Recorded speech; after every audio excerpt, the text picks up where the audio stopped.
네, 현재 시간 2시 11분 지나고 있습니다. 뜨거운 감자 확인하고 오셨는데요. 채팅방에 이런 글이 있더라고요. 오늘은 건설의 날이구만요. 네, 맞습니다. 건설주들 오늘장 또 한 번 상승세를 보여주면서 신고가를 경신한 종목들이 많아서 단독 점검해 보도록 할게요. 와이즈 경제연구소 차영주 소장과 함께하겠습니다. 어서 오세요. 안녕하십니까? 네. 어제도 오고 오늘도 오고 매일 뵙네요. 네. 그래서 매일경제TV 아니겠습니까? 아, 그렇습니까? 예. 우리 매일경제TV에서 매일 보시는 차윤수 소장님, 이번에 건설주들이 좀 많이 올랐는데 네.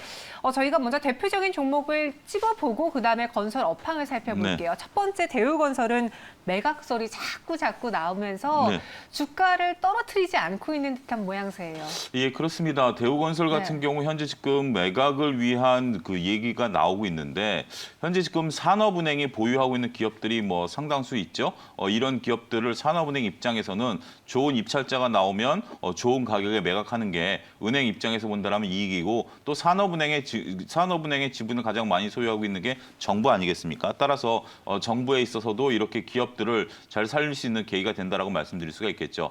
현재 지금 대우건설을 그렇다라면 매각하기에 적기냐? 이러한 논쟁이 또 붙을 수가 있죠. 거기에 대한 해답은 적기다 이렇게 말씀드릴 수가 있겠습니다. 그 이유 중에 하나가 대우건설의 영업이익이 상당히 개선이 되고 있다는 점이죠. 우리가 코로나19로 인해서 건설업종이 직격탄을 맞아서 상당히 어려움을 겪을 것이다라고 예상을 했고 특히 대우건설 같은 경우 아직까지 주인이 뚜렷하게 없기 때문에 전반적인 업황이 그렇게 좋지 않을 것이다 그렇게 예측이 됐고 오히려 대우건설보다는 GS건설이라든지 현대건설, DL이라든지 옛날에 대림산업이죠. 이런 쪽에 관심들이 좀 있었습니다만 막상 뚜껑을 열어보니까 대우건설의 영업이익이 어마무시하게 좋게 나타났다. 이렇게 말씀드릴 수가 있겠습니다. 결국 산업은행에 관리하에 있다 보니까 비용을 일정 부분 통제했던 것으로 보여지고 있고요. 이렇게 비용이 통제되는 가운데 결국 잘 나갈 때는 비용 통제하는 것이 영업에 부담이 될 수 있습니다만 지금 전반적인 코로나19 상황에서 비용을 잘 통제하는 것이 오히려 영업이익 개선에 긍정적인 모멘텀이 됐다라고 말씀드릴 수가 있겠습니다. 이렇게 높은 영업이익률을 구가하고 있을 때 제값을 받고 어떻게 보면 좀 비싼 값을 받고 파는 것이 산업은행 입장에서는 긍정적이다라고 말씀드릴 수가 있겠고 다행히도 대우건설이라는 쪽에 지금 세 군데에서 참여하고 있다라고 좀 알려지고 있죠. 네. 가장 먼저 앞서고 있는 것은 전 그 장관이었던 진대재 장관이 이끄는 스카이레이크 인베스트먼트가 약 2조 4천억 정도의 금액을 조금 제시하면서 인수에 대한 부분들이 이어지고 있는 것으로 보여지고 있는데 일단 진대재 펀드 같은 경우는 수억 원의 현재 지금 자산을 보유하고 있는 것으로 알려지고 있기 때문에 이러한 부분들에 대해서는 다소 긍정적이다 이렇게 종합적으로 말씀드릴 수가 있겠습니다. 오늘은 프로그램 매수, 외국인의 매수가 좀 강하게 들어오면서 네. 대우건설 52주 신고가를 경신했는데 매각이 되는, 그러니까 간단하게 여쭤볼게요. 네. 매각이 되는 게 좋아요? 안 되는 게 좋아요? 일단 되는 게 좋을 것 같습니다. 네. 물론 이제 어폐가 있죠. 왜냐하면 이게 어떤 뭐 기업이 인수해 가는 게 아니라 펀드가 인수해 가는 거기 때문에 네. 거기에 대해서 부정적인 시각이 있는 것은 일정 부분 뭐 있는 건 사실입니다. 하지만 진대재 장관 펀드가 그렇게 단기간에 이익을 빼먹는 그런 펀드는 아니다라고 알려지고 있는 상황이고, 다행이네요. 예, 그리고 또 국내 토정 펀드 아니겠습니까? 그런 부분들을 보면 대우건설이 어떻게 보면 주인이 없는 쪽으로 매각이 된다라는 건데 지금 현재도 주인이 없죠. 산업은행이 워낙 자회사들이 많다 보니까 별도의 자회사를 만들어서 관리를 하고 있는 상황이기 때문에 그런 것보다는 오히려 대우건설 입장에서 본다라면 더군다나 대우건설이 업황이 굉장히 오래됐고요. 업력도 높은 상황이기 때문에 이런 부분들에 대해서는 긍정적이다라고 저는 방점을 좀 찍고 싶습니다.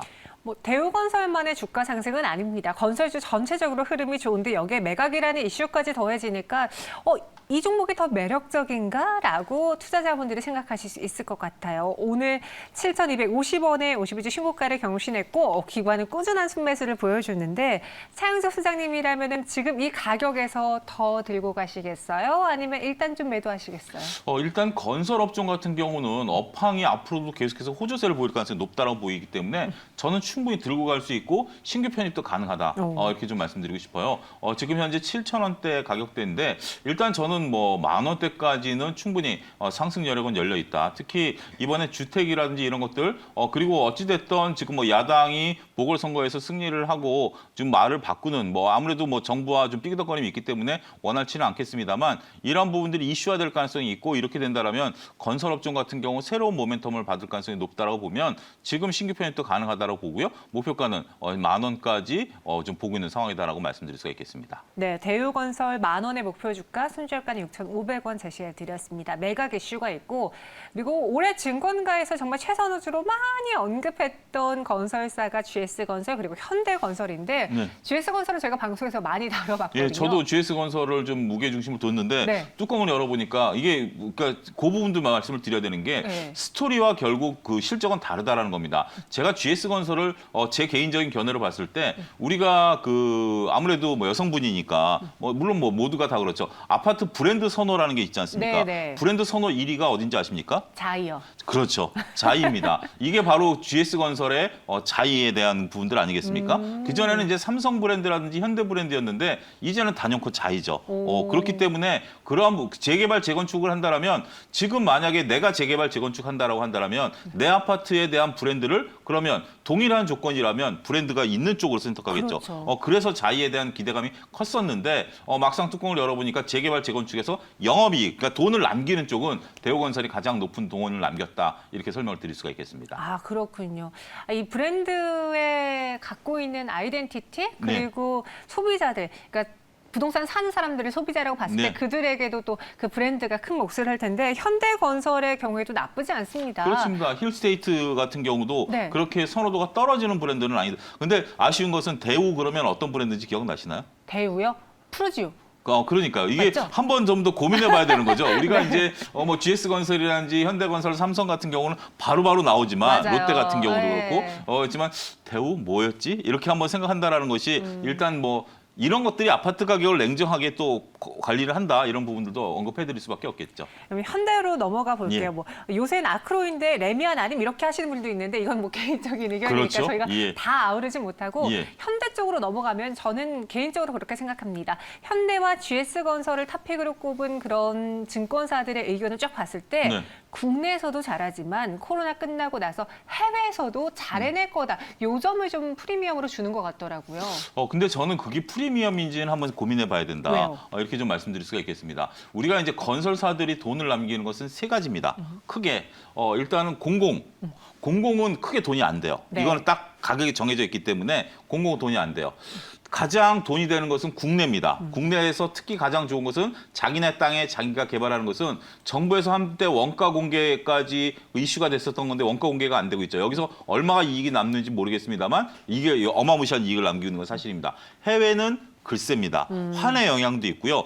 그다음에 해외 공사 같은 경우 GS가 과거 4천억의 적자를 시현했었던 것처럼 만들어 놓고도 적자가 될 수 있는 부분들이 있기 때문에 해외발 모멘텀이 나온다? 저는 그러니까 여러분들이 리포트가 맞고 틀리고의 문제가 아니라 리포트를 읽을 때 리포트를 쓰시는 애널리스트 분이 쓴 논리를 여러분들이 받아들이냐 안 받느냐 그분이 맞고 틀리고가 아니라 받아들이냐 안 받아들이냐는 거죠. 저는 해외 부분에 대해서 애널리스트 분이 그렇게 썼다라면 저는 그 논리는 쉽게 받아들이지 못하겠고 그분을 빼고 보겠죠. 이렇게 여러분들이 보셔야 냉정하게 기업을 평가할 수 있는 거지. 너는 맞고 나는 틀리고 내가 맞고 네가 틀렸다. 이런 이분법적으로 접근하셔서는 절대 주식 공부가 안 됩니다. 어찌 됐든 해외 부분보다는 현대 같은 경우 물론 국내 부분이 좀 약한 부분들은 있죠.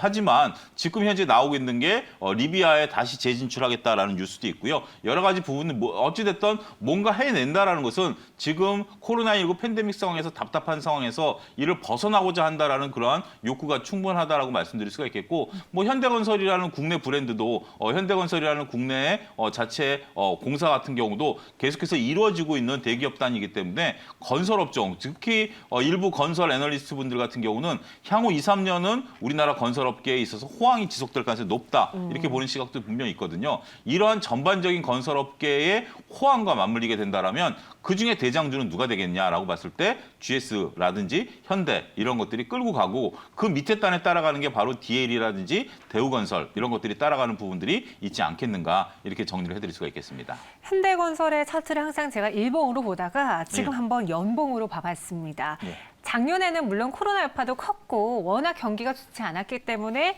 정말 19,150원의 최바닥을 찍고 나서 네. 급격하게 방향을 틀어냈어요. 그리고 올해 들어서 지금 수익률이 한 30%의 수익이 났는데 말씀하신 것처럼 한 번 호황을 보였을 때 2, 3년을 끌고 간다면 현대건설의 경우는 지금 달리고 있는 도중이고 앞으로 더 달릴 거다라고 봐도 괜찮겠네요. 현대건설 일봉 차트를 한번 제 화면을 좀 띄워주시면 네. 제가 설명을 드리는 게 여러분들 윌리엄 오닐이 건설이 쓴 온일의 컵이라는 그러한 그 전형적인 상승 모양이 있어요. 그러니까 주가가 기업에 이익이 들어오고 네. 이렇게 이익이 들어오는 것이 이런 차트 모양이 있었을 때 주가가 어마무시하게 올라가더라. 이거를 역사적으로 이제 했는데 그게 바로 지금 여기서 보시면 이렇게 라운드 형태, 그러니까 상승 트렌드에서 라운드 형태에서 여기서 이게 이제 컵이고요. 컵의 손잡이를 잠깐 만든 다음에 올라가게 된다라면 이 기간에 2배가 올라간다라는 겁니다. 이게 바로 온일의 컵 모양인데 이거는 상승의 전형적인 패턴이라는 겁니다. 이게 뭐냐면 일단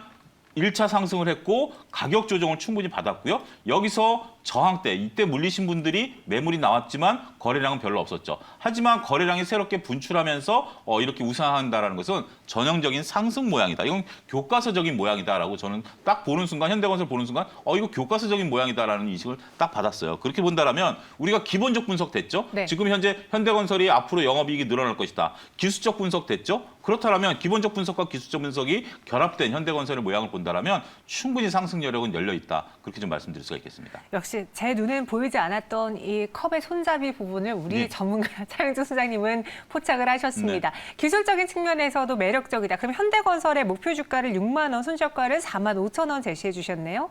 예, 그렇습니다. 일단 지금 이러한 모습들은 주봉상으로 봐줘야 되겠는데요.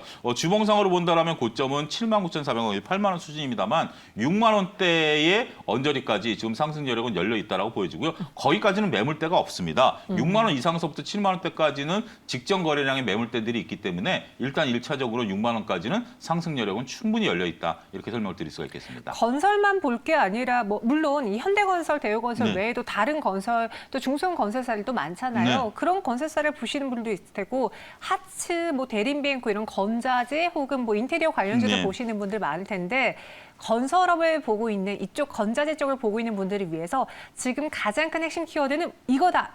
마지막으로 정리해 주시죠. 저는 오히려 지금은 대형 건설사 쪽으로 옮기셔야 된다. 우리가 이미 이 건자재라든지 시멘트라든지 이런 것들에 대해서는 물론 그게 후행하는 것이지 선행하는 것은 아닙니다. 지금 그런 것들이 아쉽게도 먼저 주가가 올랐고 후행하는 주가들이 먼저 올랐다라는 것들이죠. 물론 리모델링 수요가 늘어날 것으로 보이지만 생각만큼 지금 리모델링 수요가 그렇게 크지는 않다라는 것들입니다. B2C 시장에 진출하고 있는 한샘이라든지 하츠 같은 경우가 영업이익이 조금 생각보다는 더디게 나타나고 있고 지금은 장세가 어차피 지수가 이끄는 장세이기 때문에 대형주 중심으로 일단 그런 것들이 시세를 한번 냈기 때문에 물론 안 간다라는 건 아닙니다. 보유하고 계신 분들은 보유자의 영역이지만 신규로 편입하시고자 하시는 분들 입장에서 본다라면 신규 편입 입장에서 본다라면 대형 건설사들이 현재 오히려 낫지 않겠는가. 달리는 말에 역시 편승하는 것이 수익률도 빠르게 구현할 수 있지 않겠는가 말씀드릴 수가 있겠습니다. 네, 지금 건설주가 높다라고 생각하시는 분도 있겠지만 차은주 소장님의 개인적인 의견은 지금 이 달리는 말이 더 달릴 수 있다. 대형 건설 쪽으로 가보는 게 좋겠다. 의견 주셨습니다.